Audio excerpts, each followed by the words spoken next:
एक पंचवर्षीय योजना में 9 लाख कोटि खर्च होता है, तो 10 पंचवर्षीय योजनाओं में 90 लाख कोटि हुआ, लगभग 90-100 लाख कोटि। तो मैंने उनको कहा कि आपने 90 लाख कोटि रुपए खर्च कर दिया 9 पंचवर्षीय, 10वीं बनने जा रही है उसमें और आप 9 लाख कोटि खर्च करोगे, तो 99 लाख कोटि तो मान लो कि खर्च हो गया। और आप कहते हो गरीबी खत्म नहीं होती, बेकारी खत्म नहीं होती, तो ये पैसा गया कहां से? आप तो कहते हो खर्च कर दिया, और दिखता है नहीं कि गरीबी दूर हुई, बेकारी भी।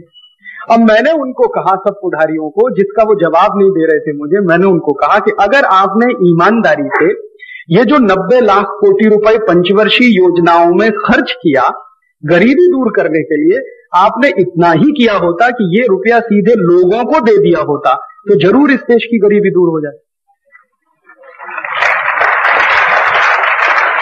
तो कहने लगे कैसे? मैंने कहा हिसाब समझ लो, पूरी लोक संख्या 100 कोटि है और खर्चा हुआ है हमारे ऊपर 90 लाख कोटि, तो हिसाब जानते हैं क्या निकलता?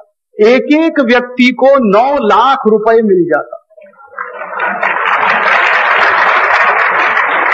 9 लाख। अब एक व्यक्ति को हम 9 लाख रुपए दे सकते थे जितना अभी तक विकास हुआ। अच्छा, और ये एक व्यक्ति बोल रहा हूं मैं, एक परिवार नहीं बोल रहा हूं, अभी तो मैं आगे बढ़ रहा हूं। एक व्यक्ति को हम 9 लाख रुपए दे देते तो एक परिवार को कम से कम 35 लाख रुपए तो दे ही देते। एक परिवार में 5 लोग हैं मान लो, 100 कोटि में तो सब है ना, बच्चे भी हैं, बड़े भी हैं, बूढ़े हैं सब। तो मैंने कहा उनको कि अगर आप ईमानदारी से ये पंचवर्षीय योजना नहीं बनाते और ये सारा पैसा देश के लोगों को सीधे दे देते तो एक एक परिवार को 35 लाख रुपए मिल जाता, तो हम कम से कम लखपति तो होते ही सबके सब, होते कि नहीं होते? और अगर 35 लाख रुपए एक परिवार के पास होता तो कुछ धंधा तो कर सकता था, कुछ नहीं करता, मान लो टैक्सी चलाता, कल्पना करो, तो 5 लाख रुपए में एक टैक्सी तो आती ही है। अरमाडा ले लो या कुछ भी ले लो, महिंद्रा की ले लो या किसी टाटा सुमो ले लो, 5 लाख की एक आती, तो हर एक परिवार के पास 5-5 गाड़ियां होती कम से कम, और हर एक के पास 10 लाख रुपए का फिक्स डिपॉजिट होता। 5 गाड़ियों के ऊपर 10 लाख रुपए का फिक्स डिपॉजिट, और 10 लाख का फिक्स डिपॉजिट 10% ब्याज भी मिले बरस, तो आप सोचो उसके ब्याज से ही हमारा घर खर्च चल रहा होता, हमें तो भूखमरी बेकारी होती नहीं। अगर हम ऐसा भी करते कि मान लो टैक्सी ही नहीं खरीदते, 35-35 लाख हमने दिया लोगों को, लोग उसको बैंक में एफडी कर देते, तो हर एक परिवार को साल में 3-3.5 लाख रुपए ब्याज का मिलता। साल में 3.5 लाख रुपए, तो महीने में कितना? कम से कम 30,000 तो बैठेगा ही। तो महीने में 30,000 रुपए की आमदनी दर एक फैमिली की होती, चाहे वो खाकपति, चाहे रोडपति, चाहे करोड़पति। तो हर एक आदमी को महीने में 30,000 रुपए की आमदनी होती, तो वो भैंस का घास खा के मरता या भैंस का मांस खा के मरता? ये कैसे हो गया? तब वो सब पुढ़ारी शांत हुए, फिर कहने लगे कि आपकी बात कुछ तो समझ में आ रही है। मैंने कहा अगर आप थोड़े और ईमानदारी से समझने की कोशिश करें तो मैं आगे भी आपको समझा सकता हूं। तो कहने लगे क्या करें? मैंने कहा आप ये सब सरकार चलाना बंद करो, सब बंद करो। तो कहने लगे फिर क्या होगा? मैंने कहा मैं उसका रास्ता बताता हूं। आप सरकार बंद कर दो, फैमिली प्लानिंग डिपार्टमेंट सब बंद करो, प्लानिंग कमीशन बंद कर दो, सब बंद कर दो, बजट सब बंद कर दो, क्योंकि आपने सिद्ध कर दिया, 54 साल हमने आपको समय दिया, आपने पूरे पैसे को पता नहीं कहां खड्डे में डाला। आप बोलते हो कि 90 लाख कोटि हमने खर्च किया, लेकिन वो हुआ ही नहीं, गरीबी तो दूर नहीं हुई, बेकारी दूर नहीं।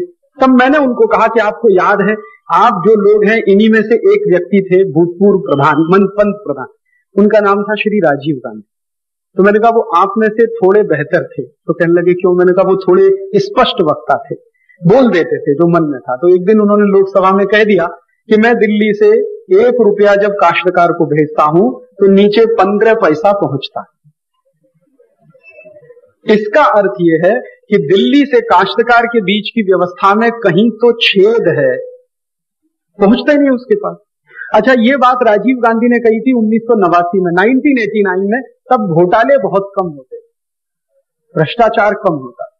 अब मैं ऐसा मानता हूं कि दिल्ली से शायद वो 1 रुपए भेजते होंगे तो काश्तकार तक 5 पैसा भी नहीं पहुंचता। तो ये जाता कहां है सब? आप तो दिल्ली से भेज रहे हो, पंचवर्षीय योजना बना रहे हो, बजट चला रहे हो, लाखों करोड़ों रुपए उसमें खर्च हो रहा है, लेकिन होता तो कुछ नहीं है। गांव में असलियत तो कुछ और है। पीने को पानी नहीं, खाने को रोटी नहीं, चलने को सड़क नहीं, दवा नहीं, ये नहीं वो नहीं, तो कुछ परिस्थिति तो विपरीत है। आप तो कहते हो हम तो करोड़ों रुपए खर्च कर रहे हैं। और ये सब पुढ़ारी लोग जब सरकार चलाते हैं तो हमसे टैक्स लेते, क्या बोलकर कि हम देश का विकास करेंगे। तो आप टैक्स देते हैं, मैं भी टैक्स देता हूं। कितना टैक्स देते हैं? यहां बैठा हुआ हर एक नागरिक 5,000 रुपए टैक्स देता बरस में, एवरेज। हो सकता है आप में से तो लाखों रुपए टैक्स देने वाले भी होंगे, लेकिन मैं एक एवरेज बता रहा हूं, क्योंकि आप में से बहुत लोग इनकम टैक्स देते होंगे तो लाखों रुपए जाता होगा, लेकिन कोई आदमी तो शायद नहीं दे पाता। तो मैं एक एवरेज बता रहा हूं। पूरे देश में 100 कोटि की लोक संख्या है और सरकार का जो टोटल टैक्स कलेक्शन है एक बरस का, वो 5 लाख कोटि का है, जिसमें 2 लाख कोटि केंद्र का है, 3 लाख कोटि राज्य सरकारों का। तो हर एक व्यक्ति औसतन 5,000 रुपए टैक्स देता है बरस में। तो हम सब जो 5,000 रुपए बरस में टैक्स देते हैं, अब आप जरा अकोला के बारे में कल्पना करो। अकोला की लोक संख्या कितनी है? 4 लाख, और हर व्यक्ति टैक्स दे रहा है 5,000। तो 4 लाख में 5,000 का गुणा कर लो। नहीं, 2 करोड़ तो कुछ भी नहीं है। 20 करोड़ या 200 करोड़? 4 लाख में 5,000 का गुणा, इकाई, ढाई, सैकड़ा, हजार, 10,000, लाख, 6 बिंदी तो वो, फिर 10 लाख, करोड़, 10 करोड़, और फिर और 200 करोड़। अब आप जरा सोचो, आप सब अकोला वाले मिलकर 200 करोड़ रुपए का टैक्स भर रहे हो एक बरस में। अच्छा, आप में इतनी अकल नहीं है क्या कि ये 200 करोड़ का जो टैक्स हम भर रहे हैं, इसको अपने ही अकोला में रोक लें और इससे पूरे अकोला की व्यवस्था को सुधार लें? ये संभव नहीं है क्या? अच्छा, और आप जरा कल्पना करो कि जितना टैक्स में आप हर बरस भरते हो उसका देना बंद कर दो पुढ़ारी में। मान लो टैक्स देना बंद कर दो, और ये मैं खुलेआम बोलता हूं चैलेंज देकर के, एक समय आएगा कि आपको टैक्स देना बंद करना ही पड़ेगा, नहीं तो ये सब हरामखोर आपका पैसा खाते ही रहेंगे।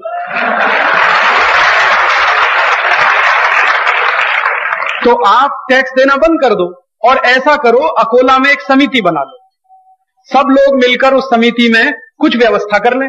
XYZ किसी भी व्यक्ति को जिनको आप अच्छा मानते हो रख लो, उसमें पुढ़ारियों का प्रवेश वर्जित है, बाकी सबके लिए खुली छूट। तो वो समिति बन जाए और 200 कोटि रुपए हर बरस अगर आपके पास आए, तो क्या आप 200 कोटि रुपए में अकोला में पीने का पानी नहीं दे पाएंगे? आप बताओ। चलने को सड़क नहीं दे पाएंगे, खाने को रोटी नहीं दे पाएंगे?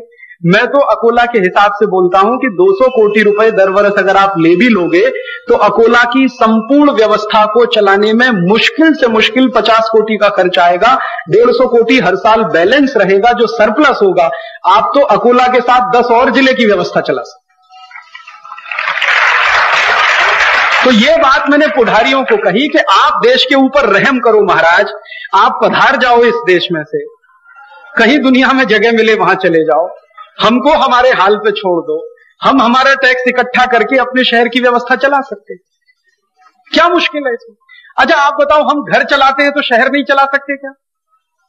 जो लोग घर चला सकते हैं, परिवार चला सकते हैं, वो मोहल्ला चला सकते हैं, और जो मोहल्ला चला सकते हैं वो एक वार्ड को चला सकते हैं, और वार्ड चला लिया तो 50 वार्ड को चला लेंगे, तो शहर भी चल जाएगा।